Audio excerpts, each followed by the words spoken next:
இந்த வீடியோ நம்ம எதை பற்றி பார்க்க போறோம்னா பாலிசிஸ்டிக் ஓவேரியன் சிண்ட்ரோம்னா என்ன, அதுக்கு என்னென்ன சிம்டம்ஸ்லாம் இருக்கும், அது என்னென்ன சிம்டம்லாம் இருந்தால் டாக்டரை போய் பார்க்கணுங்கிறத பற்றி நம்ம காமனாக பேச போகிறோம். ஓகேவா? இப்போ ஃபர்ஸ்ட் பாலிசிஸ்டிக் ஓவேரியன் சிண்ட்ரோம் அப்போ என்ன ஆகும்னா, இப்போ பாலிசிஸ்டிக் ஓவேரி அப்போ பாடியில் இருக்கக்கூடிய கொலஸ்ட்ரால் லெவல் அதிகமாகும், பாடியில் இருக்கக்கூடிய லிப்பிட் லெவல் அதிகமாகும். அதுக்கப்புறம் அவங்க குண்டா இருப்பாங்க.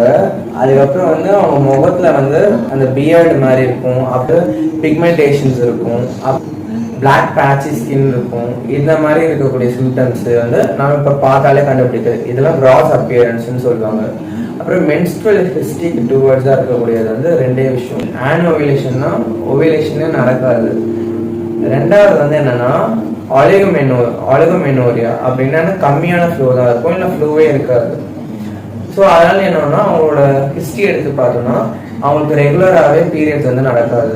அதுதான் அதை சொல்லுவாங்க.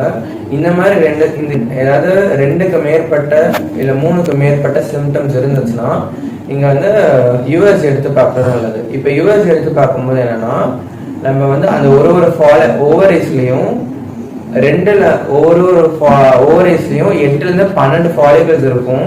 அது ஒரு ஃபாலிகலுமே 2லேருந்து 9 மில்லிமீட்டர் சைஸ்ல இருக்கும். அப்படி இல்லைன்னா ஒரு ஓவரையும் 10 ml வால்யூம் மேல இருக்கும், அப்படிலாம் 10 cc வால்யூம் மேல இருக்கும்.